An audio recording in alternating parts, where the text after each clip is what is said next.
कोणाला अडकले तिला रडवले आणि कसं हसतोय ही ही करत.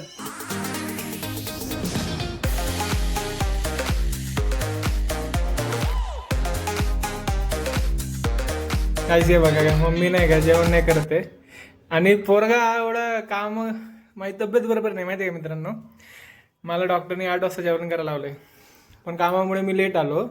9:30ला आलो, फ्रेश झालो. आता 9:45 वाजता आहे तरी मम्मी येत नाही जेवण करायला. माहिती आहे तिला एवढा छोटा पोरगा थांबलाय तरी नाही येते. कोण आहे रडवलं फक्त तुझं नावच सांग त्याचं आज बेदच करतो था.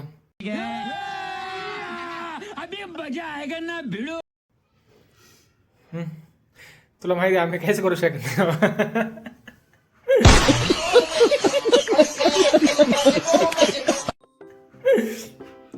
तो पण जाणून बुजून नाही बोलत मम्मी, त्याच्या मनात काही नसतं. गाईस शेवटी आम्ही आमचं मिशन अकम्प्लिश केलं आहे. आम्ही सक्सेसफुल झालो आमच्या मिशन मध्ये. येस चल. आता मम्मी आणि आम्ही किती गोरे दिसते बा आपण दोघं. एवढं गोरे दिसत नाही आपण बा. आता आम्ही जेवायला चाललो मित्रांनो सोबत मम्मी आणि मी. बाकी घरच्यांचं सगळ्यांचं जेवण झालंय. मम्मीसाठी कोणच थांबला नाही, फक्त लाडका लेक थांबलाय मम्मीसाठी. बरोबर का नाही? हा काय बोल ना. हा क्या नाही कोण आहे लाडका लेक? गाईज बघा हे म्हणतात मोठ्या भावाचं प्रेम. बघा केशव दादा माझा मोठा भाऊ आहे. किती रुसली पण मोठ्या पोराची साथ नाही सोडणार मम्मी. हा चला गाईस हे बघा हाच तो. त्याने माझ्या मम्मीला रडवलंय आणि कसं हसतोय ही ही करत. पप्पा तरी शेवटपर्यंत मम्मी काय म्हणते तुला माहिती आहे का?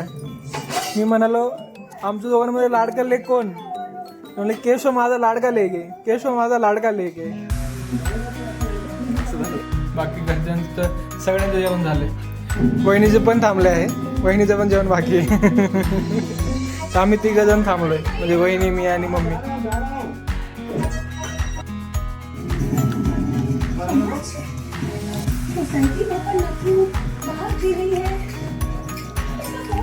इकडं थोडं इकडं दोघं एका फ्रेम मध्ये छान दिसतंय.